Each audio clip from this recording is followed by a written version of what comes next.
जो कि Zaid guest house के रजिस्टर में जो एंट्री थी उसके आधार पर मृतक की पहचान की गई और उसमें मृतक का नाम मोहम्मद माजिद अली साबरी के रूप में उसकी शिनाख्त हुई, पहचान हुई। उसके बाद मृतक के परिजनों को सूचित करके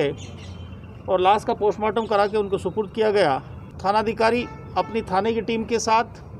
साइबर सेल की मदद लेकर के एडिशनल एसपी सिटी और सीओ दरगाह के सुपरविजन में अनुसंधान प्रारंभ किया। फुटेज देखे तो 2 संदिग्ध लड़के उसमें नज़र आए। यद्यपि चेहरे से पहचान नहीं हो पाई, लेकिन 2 संदिग्ध बार बार 3-4 सीसीटीवी फुटेज में उनके चेहरे दिखाई दिए, जिसके आधार पर पुलिस ने तफ्तीश आगे बढ़ाने का प्रयास किया। वहाँ से जो सिम के आधार पर जो मोबाइल नंबर प्राप्त हुआ उसका CDR मंगाया गया, उसका विश्लेषण किया गया, तो ये पाया गया कि जो मृतक है उसकी लास्ट में कितने नंबरों से बात हुई और विशेष रूप से एक ही नंबर से बार बार बात हुई। उसके आधार पे हमारी साइबर टीम के जो प्रभारी हैं जगमाल ASI और उनकी टीम ने इसमें सहयोग किया और उसका डिटेल्ड विश्लेषण करके अनुसंधान अधिकारी को सारे नंबर उनको प्रदान किए। अनुसंधान अधिकारी थानाधिकारी दरगाह ने उस विश्लेषण के आधार पे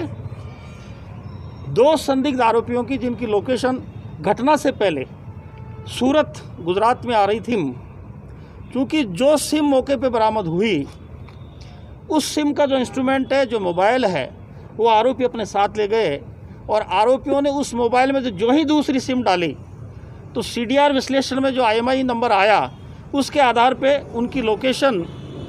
रुड़की में आई। पुत्र श्री ऐनुद्दीन, जाति मुसलमान, उम्र 19 साल, निवासी गांव मझोक,